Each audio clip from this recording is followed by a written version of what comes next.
मालेगावात प्रधानमंत्री पोषण शक्ती निर्माण योजनेवर मुख्याध्यापकांची कार्यशाळा संपन्न. शालेय पोषण आहार कसा असावा, अन्न आणि औषध प्रशासनाच्या अधिकाऱ्यांचे मार्गदर्शन.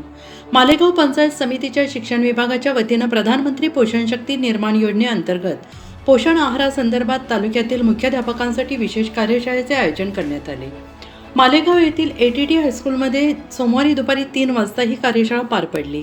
यावेळी पंचायत समिती शिक्षण विभागाचे गटशिक्षण अधिकारी निलेश पाटील, पंचायत समितीचे निकम साहेब, विस्तार अधिकारी तसेच तालुक्यातील सर्व केंद्रप्रमुख उपस्थित होते. या कार्यशाळेत उपस्थित मान्यवरांनी प्रधानमंत्री पोषण शक्ती निर्माण योजनेची प्रभावी अंमलबजावणी, विद्यार्थ्यांना दिल्या जाणाऱ्या पोषण आहाराची गुणवत्ता आणि याबाबत घ्यावयाची काळजी याविषयी मार्गदर्शन केले. यावेळी नाशिक अन्न आणि औषध प्रशासन विभागाचे सहाय्यक आयुक्त संदीप देवरे, अन्न सुरक्षा विभागाचे अधिकारी चैतन परदेशी, रुपाली पगार यांनी मुख्याध्यापकांना अन्नाची गुणवत्ता, सुरक्षितता, स्वच्छता, अन्नविषयक नियमांचे पालन याबाबत सविस्तर माहिती दिली. या कार्यशाळेला मालेगाव तालुक्यातील विविध शाळांचे मुख्याध्यापक मोठ्या संख्येने उपस्थित होते. शालेय विद्यार्थ्यांना सुरक्षित, सकस आणि दर्जेदार पोषण आहार मिळावा या उद्देशाने आयोजित करण्यात आलेली ही कार्यशाळा उत्साहात संपन्न झाली.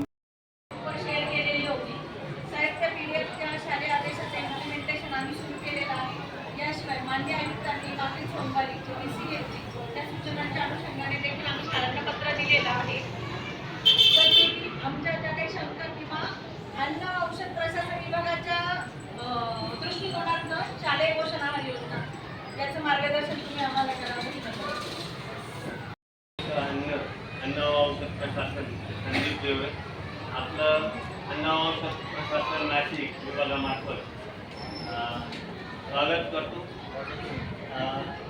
आजचा जो कार्यक्रम आहे हा कार्यक्रम आवर्जून एवढ्यासाठी ठेवलेला आहे की अलीकडेच आपण सर्वांनी पाहिलं असेल की माननीय मुंडे साहेब आमच्या अन्न औषध प्रशासनाला आयुक्त म्हणून लाभले आणि त्यांनी आम्हाला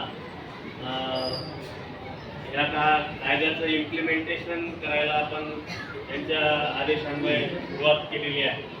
बऱ्याच लोकांना या कायद्याच्या मसुदा जो आहे तो माहिती नसल्यामुळे बऱ्याच जणांचे गैरसमज झालेले आहेत आणि उलटे मेसेजेस सोशल मीडियावर पाहायला मिळत आहे. तर त्याचा एक सर्वांना कल्पना यावी किंवा जे गैरसमज आहेत ते दूर व्हावे याच्यासाठी म्हणून आपण तालुका स्तरावरती स्वतः जाऊन या शंकांचं किंवा जे काही तरतुदी आहेत त्याबद्दल मार्गदर्शन करण्याचं आपण हाती घेतलेलं आहे. मागच्या आठवड्यापासून आपण जवळपास प्रत्येक तालुक्यामध्ये आपण हे कामकाज केलेलं आहे. आत्तापर्यंत जवळपास 10 ते 12 तालुक्यांमध्ये आमचं काम झालेलं आहे. आपला तालुका बाकी होता. उद्या आज मॅडमशी संपर्क झाल्यानंतर त्यांनी आम्हाला वेळ दिला आणि आज आपला हा कार्यक्रम आपण करूया. शिक्षण विभागाने 8 मे 2017 रोजी एक GR काढला होता. 8 मे 2017 रोजी शाळांच्या उपगृहात SS फूड ठेवण्यास व विक्री करण्यास बंदी घालण्याबाबतचा GR हे हा प्रत्येक ग्रुपवरती शेअर करतो आणि शेअर केलेला आहे. मॅडमकडे देखील शेअर केला आहे आपल्या ग्रुपवरती, तो येईल. हा GR बघितला असता आपल्याला असं लक्षात येईल की 2017 साली शालेय शिक्षण विभागाने या कायद्याची मुहूर्तमेढ ठरवली आहे. आपल्या महाराष्ट्र शासनाच्या शिक्षण विभागाला अभिनंदन असं वाटतं या एका मुद्द्यावरती की त्यांनी फार लवकर या गोष्टीचं सुरुवात केलेली आहे. त्याच्यानंतर या कायद्याचं या GRचा आधार घेऊन केंद्र शासनाने फूड सेफ्टी अँड स्टँडर्ड ऑथॉरिटीने हा GR जसा तसा कायद्यात रूपांतरित केलेला आहे आणि आज तो संपूर्ण देशामध्ये 2020 मध्ये पारित होऊन 1 जुलै 2021 पासून लागू झालेला आहे. खरं म्हणजे 2020 चा कायदा आणि आपण त्याच्याबद्दलची जनजागृती 2026 मध्ये करतो आहोत. तर अगदी 6 वर्षानंतर आपल्याला खऱ्या अर्थाने जाग आलेली आहे आपण ते मान्य केलं पाहिजे की आपल्याकडून इम्प्लिमेंटेशनच्या बाबतीत थोडी दिरंगाई झालेली आहे. हे सगळ्यांनी आपण मान्य केलं पाहिजे आणि म्हणून आपली जी काही इम्प्लिमेंटेशन करण्याची जी उणीव राहून गेलेली आहे ती आता आपण जोरदारपणे ती उणीव भरून काढू. त्यासाठी म्हणून आपल्याला या कायद्याच्या तरतुदी काय आहेत आणि आपण काय केलं पाहिजे याबद्दलचं थोडंसं मार्गदर्शन या प्रसंगी मी करीत आहे. बघूया या कायद्याचा उद्देश काय आहे. या कायद्याचा उद्देश आहे सुरक्षित अन्नपदार्थ विद्यार्थ्यांना मिळावे. पहिला उद्देश आहे सुरक्षित अन्नपदार्थ मिळावे, दुसरा उद्देश आहे पौष्टिक अन्नपदार्थ मिळावे आणि तिसरा उद्देश आहे संतुलित आहार मिळावे. हे तीन महत्वाचे उद्देश आहेत. त्याच्यामध्ये सुरक्षित अन्नपदार्थ कसे असावेत तर ते दूषित नसावेत, आरोग्यास अपायकारक नसावेत, अपेक्षित उपयोगासाठी योग्य असावेत. आता अपेक्षित उपयोग हा शब्द कायद्यामध्ये आलेला आहे किंवा आपण वापरतो एवढ्यासाठी की आपला शालेय पोषण आहार तयार करून विद्यार्थ्यांना देण्याचा उद्देश काय आहे तर त्यांचं योग्य पद्धतीने पोषण व्हावं, त्यांची शारीरिक मानसिक वाढ व्हावी आणि ते चांगले नागरिक बनावे, असे सक्षम व्यक्तिमत्व त्यांचं घडावं एवढ्यासाठी म्हणून त्यांना अपेक्षित उपयोग आपल्या त्या अन्नपदार्थाचा आहे.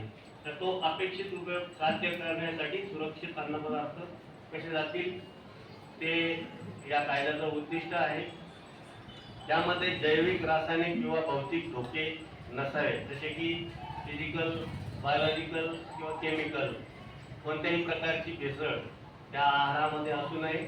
त्यानंतर निकषानुसार असावे जे कायद्यामध्ये अपेक्षित आहे.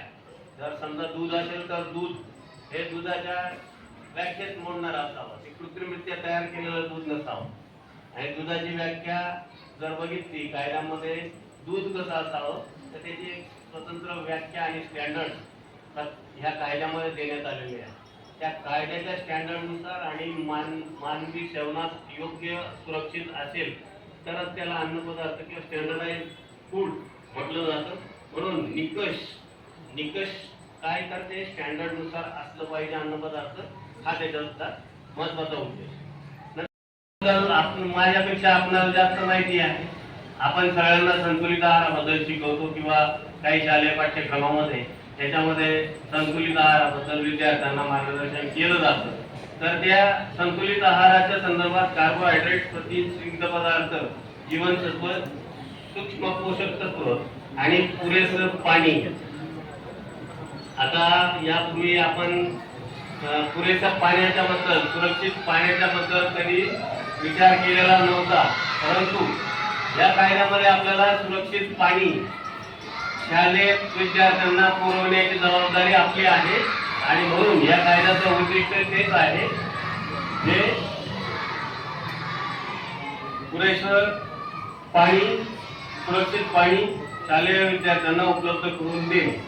तर हे आहे थोडक्यात कायद्याचे उद्दिष्ट.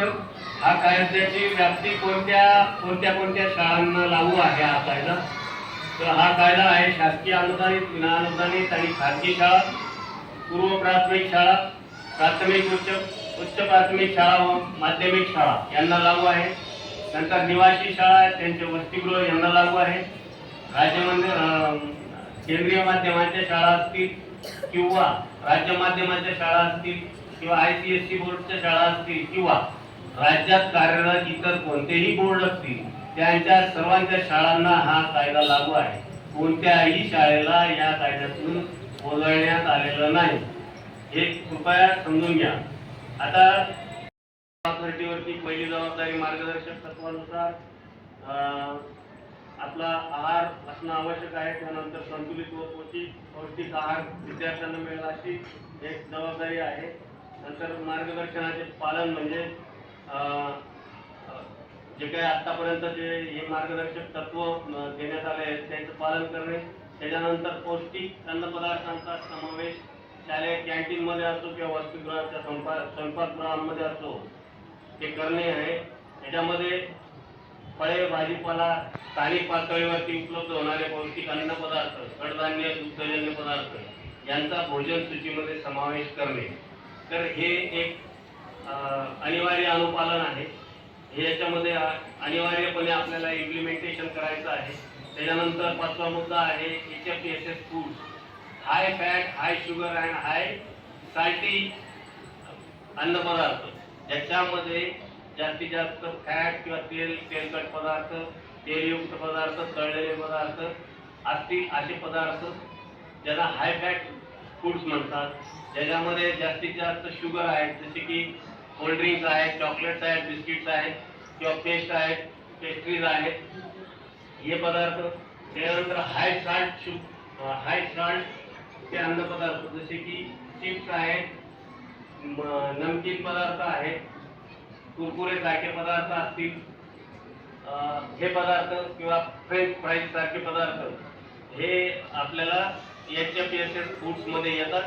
या पदार्थांच्या संदर्भात GR प्रमाणे 2017च्या GR प्रमाणे आणि या कायद्याच्या तरतुदीप्रमाणे आपल्यावरती त्यांच्या संदर्भात असलेल्या तरतुदीचे अनिवार्य पालन करणे आपली जबाबदारी आहे आणि ती स्कूल ऑथॉरिटीवरती टाकण्यात आलेली आहे.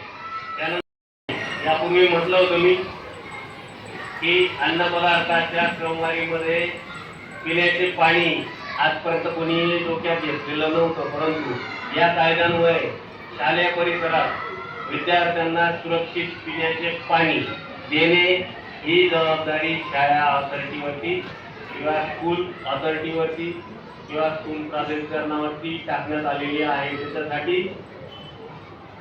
त्याच्यासाठी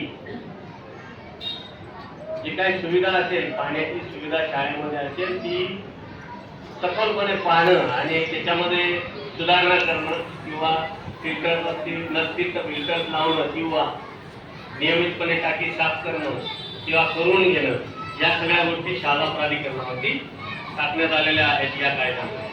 आता शाळा प्राधिकरणाची भूमिका आणि जबाबदारी, शाळा प्राधिकरणाची भूमिका आणि जबाबदारी काय आहे, तर पहिली अनिवार्य जबाबदारी ही आहे की शाळेमध्ये जे काही कॅन्टीन चालवलं जाईल, मध्यान्ह भोजन चालवलं जाईल, पौष्टिकगृहाची मेस चालवली जाईल, खानावळ चालवली जाईल किंवा विद्यार्थ्यांना अन्न पदार्थ वाटण्याचा कार्यक्रम असेल, या सर्वांसाठी अन्न परवाना किंवा नोंदणी घेणं अनिवार्य आहे. आता अन्न पदार्थ मोफत देण्यासाठी सुद्धा परवाना लागतो आणि शासकीय नियमानुसार तुम्ही मॉरली एखाद्या शासकीय योजनेचा विद्यार्थ्यांना लाभ देत असाल तरी सुद्धा आपल्याला अन्न परवाना घेणं किंवा नोंदणी घेणं हे बंधनकारक आहे. हे अलाव करायचे नाहीये किंवा याच्यावरती बंदी घालण्यात आलेली आहे. त्याच्यामध्ये मी HFSS फूडची यादी कोणती आहे ती थोड्या वेळात आपणास चर्चा करत असताना सांगतो. परंतु HFSS फूड जे आहेत ते शाळेच्या कोणत्याही बाजूला गेट असतील, ह्या बाजूला असतील, त्या बाजूला असतील, त्या बाजूला किंवा ह्या बाजूला, या गेट पासून 50 मीटरच्या परिसरात आपल्याला कोणताही HFSS फूड विक्रीला, प्रदर्शन करण्यासाठी, जाहिरात करण्यासाठी, मोफत वाटण्यासाठी, विद्यार्थ्यांना मोफत वाटण्यासाठी बंदी घालण्यात आलेली आहे. ही दुसरी कंडिशन झाली. ही कंडिशन समजली का सगळ्यांना? आणि ती जबाबदारी शालेय ऑथॉरिटीवर टाकण्यात आलेली आहे. बघा, प्रत्येक शाळेची किमान 2 वेळा वर्षातून व्हिजिट होणे आमच्यावरती जबाबदारी टाकली आहे. आता बरं, या संदर्भात आम्ही आमचा पुरेपूर प्रयत्न करू. त्याच्यात एक भाग म्हणून आज धावपळ करत का होईना तुमच्यापर्यंत येण्याची आम्ही हिंमत केलेली आहे. आपण सगळ्यांनी थोडा वेळ दिला आमच्यासाठी. मी कौतुक करतो तुमचं, सगळ्यांनी एवढा वेळ होऊनही उपस्थिती दर्शवलेली आहे. त्यामुळे ही जी अनिवार्य तपासणी आमच्यावरती टाकलेली आहे, ही अनिवार्यपणे आम्हाला पार पाडायची आहे, म्हणून आम्ही आपल्यापर्यंत आलो आहोत.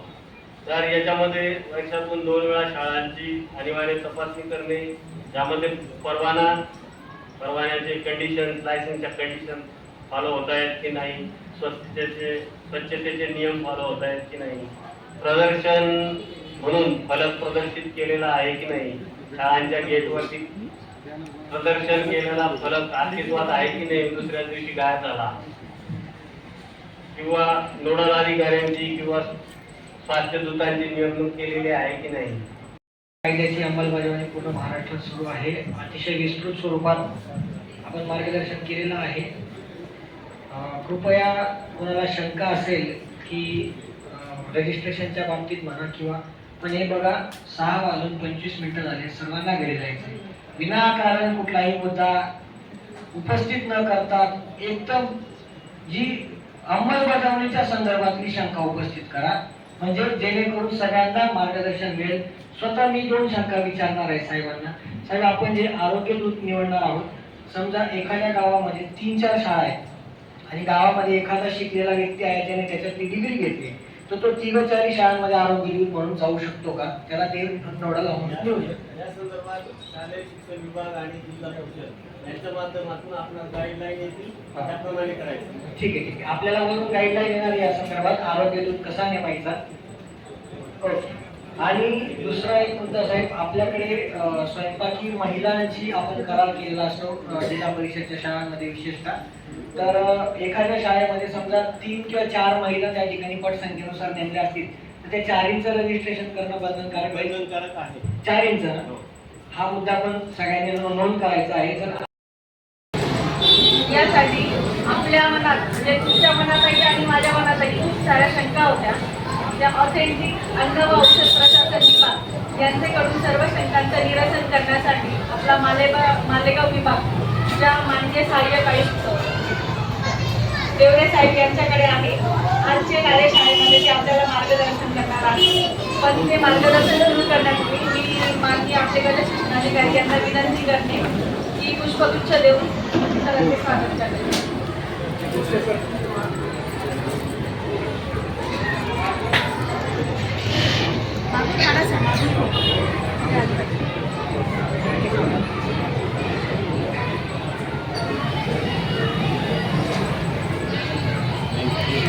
मी अन्न औषध प्रशासनातून सहाय्यक आयुक्त अन्न संदीप देवरे आज या ठिकाणी मालेगाव या ठिकाणी मुख्याध्यापक व मध्यान्ह भोजन देणाऱ्या सर्व यंत्रणांना मार्गदर्शन करण्यासाठी कार्यशाळेचे आयोजन केलेले होते.